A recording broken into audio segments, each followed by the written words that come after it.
Okay, you all, I wanted to do this video of my classroom for the, I guess for COVID-19, how it's set up.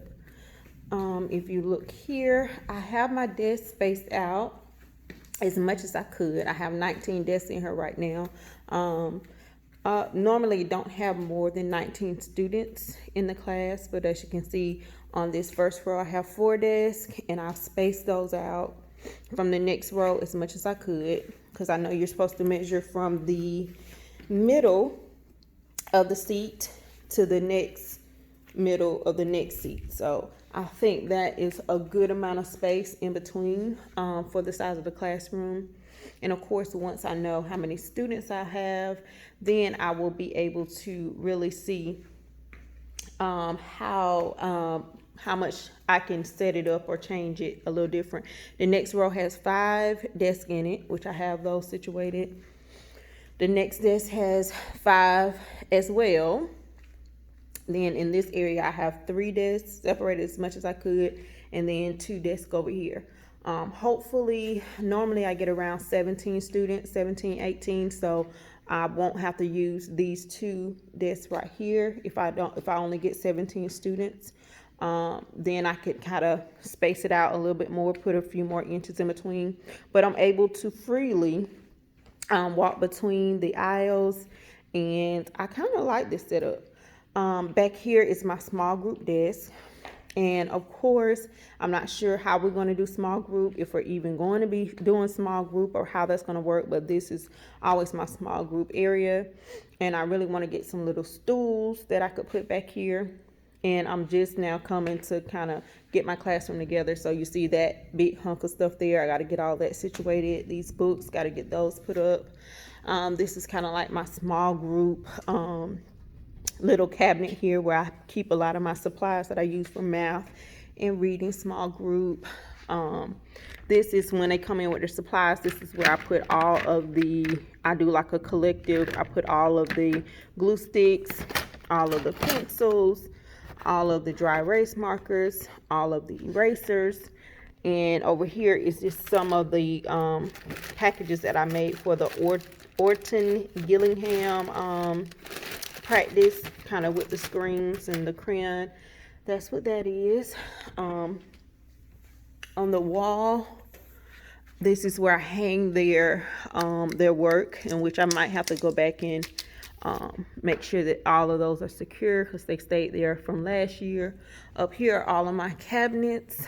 I really don't do much decorating on the cabinets, but this is where I keep and I'm going to straighten this up, but this is where I keep the Ziploc bags, and you see we get so many of those. And I also keep tissues at the top sometimes. Most of the time I put my tissues at the bottom here, and any paper. I created this little writing center. Once we met and we kind of figured out that writing was really, really low with our students, I decided to create a writing center. And I got to add the pens and things over here, but I keep some unlined paper. I got to get the lined paper as well. And this is for them to make their little books out of, so they can draw and then write up their stories and make as many pages as they want. The graphic organizer section. And like I said, I'll get some lined paper over there.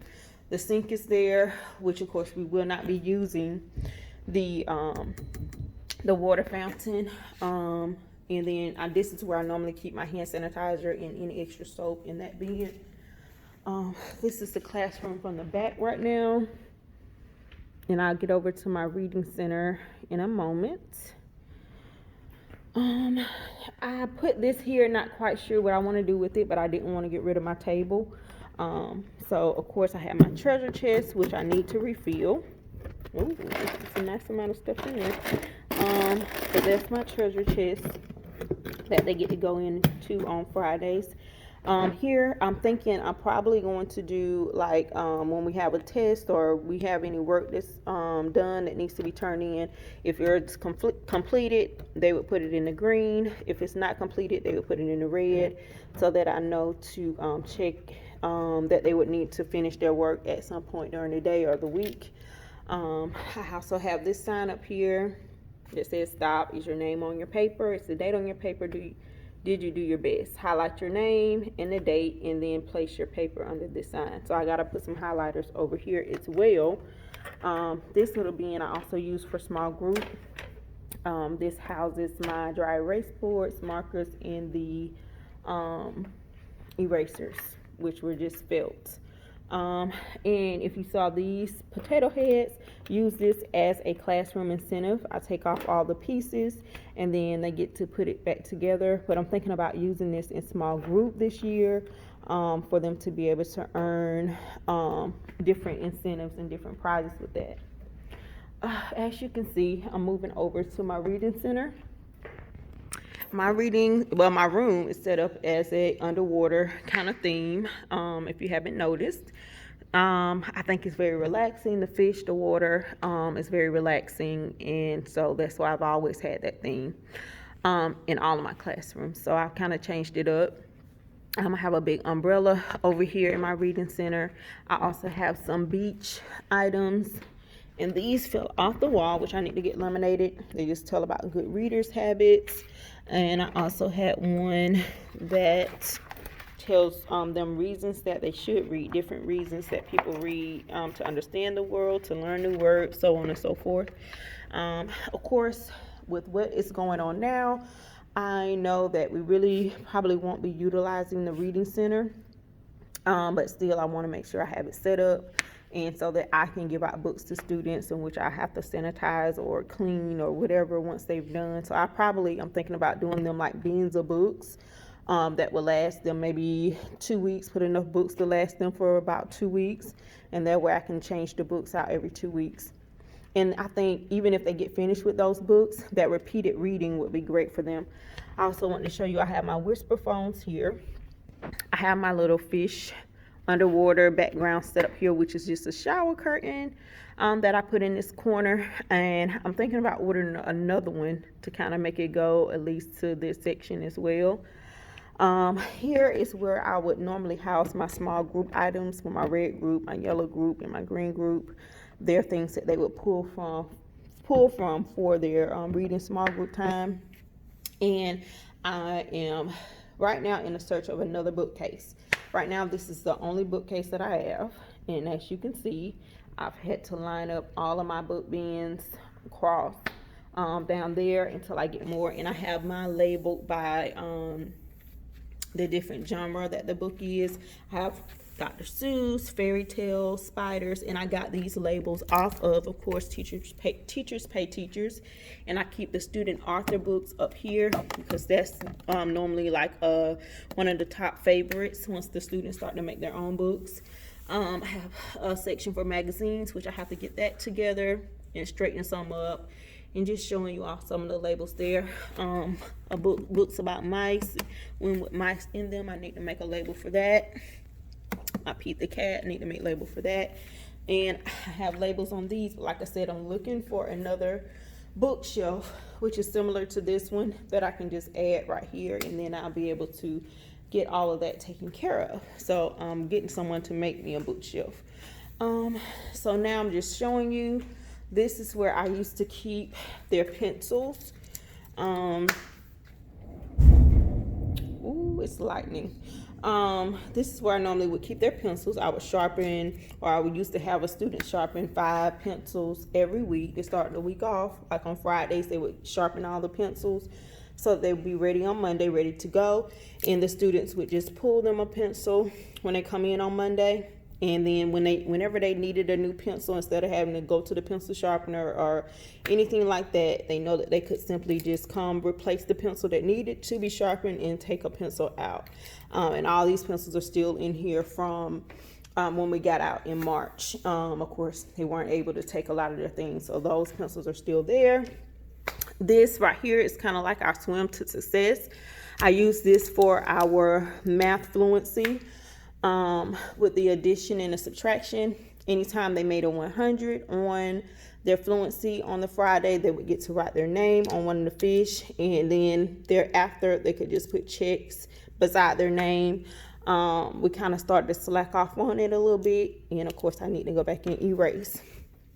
This is what I need to clean. Oh my goodness. I'm going to try to get that organized and cleaned. These are the bins that I'm talking about using for them to store their books. I'm thinking about just lining it up under here, especially since no book bags. This is normally where book bags go. But since I'm going to have them keep their book bags at their desk and hooked onto their chair, on the back of their chair, it'll be easy to line up these bins, and I'll have their names inside of them and have their books and whatever else they may need inside of there. And then they can pull from that. And then behind these curtains are just different book series that we use throughout the year. Different things here, and which is kind of empty on some of them. These are kind of like my curriculum books, which I need to go through and straighten out. Kind of the curriculum books and more of the books that we use throughout the year. Same thing here, some curriculum stuff. And my little wall here, which I'm thinking of putting it somewhere else. I have been at this school for a few years, so I'm thinking about, I always put their pictures there. Here in the front, I'm not sure if I'm going to keep this here. It's the same as the one that's in the back. But I'm thinking about, these are some of our leveled reading books that we have here. And I also have a few math manipulatives under here. I used to keep both of these in the back. Last year I had this one in the back with that one, but I'm thinking about keeping this here. And they've started bringing us things to start packing up and getting ready for the students, because it's almost time for back to school. I need to clear this out, because this is where they house their take-home folders, which has every week I send home their graded papers, and they are numbered. And I decided just to write it with a permanent marker to be easier to keep up with. Again, this is more stuff that I either have to get put up, their agendas and things like that. And this sign was made. I purchased this sign. I had someone to make it, and I love it. I got to get that put on my door. And then I just have my area, which this is the part that I'm dreading having to do, trying to organize all this paperwork. And I love this. I finally made me one, and I'm so proud of myself. I finally made me one of these little doohickeys where I can be a little organized and know where things are a little bit. So I got to get that filled up. I also love this. It helps me to stay organized quite a bit with different, I have my excuses folders, ice cream kind of things, any kind of important paperwork, bus notes that I might need to pull to fill out, anything like that. And so that's where I house that stuff. This is going to be my little desk area once I get it straightened out. And last thing is the front of the room. Again, I didn't want to get rid of my tables, and I kept this table right here. And so I'm thinking that this is where I can kind of house the items that I might want to, that I'm doing for the week. I also have this up here. I put the little bins. And then I'm looking to go and purchase another one of these storage ottomans where I can store some things inside of it. And I also probably sit here to read. And I got to get my board together. I got to get that straightened out. So that is my room in a nutshell. And once it's completed, I will post another video. Thank you.